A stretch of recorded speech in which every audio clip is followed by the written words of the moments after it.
darkness. Matinding laban ito. So, hindi natin pwedeng angkinin ang atin ito. Lord, ako na bahala rito. Hindi pwede. We need to fight with the weapons na ibinigay sa atin ng Diyos, yung presence ng Holy Spirit. With the weapons ng Holy Spirit na ibinigay sa ating buhay. Not by might, not by power. Napakalaking temptation nun. Na nagawin yung ministry sa sarili nating kakayanan, sa sarili nating lakas. Ang laking temptation nun. Pero, we need to go back again and again doon sa way for the Holy Spirit. At nung hinintay nga nila yung Pentecost, sa araw ng Pentecost, ibinuhos yung Holy Spirit. Napakalaking revival. No, at ang bilis, ang daming naligtas.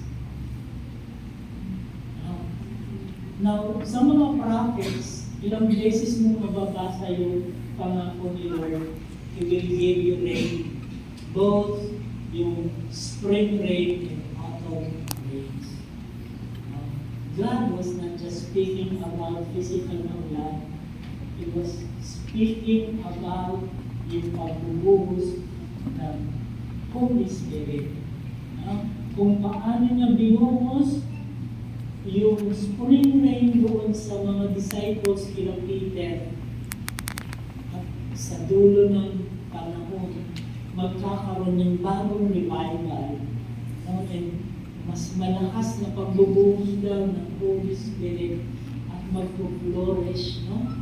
Gaya ng pag yung tuyot na tuyot, biglang umulan, magtutubuan lahat ng halaman, mga bago.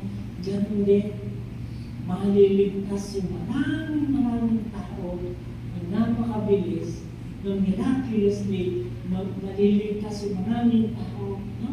There will be such a mighty move ng Panginoon sa buhay, sa mga communities, sa mga eskwelahan, sa mga workplaces, na yung talagang magkakaroon ng buhay. And that is why we are praying for revival.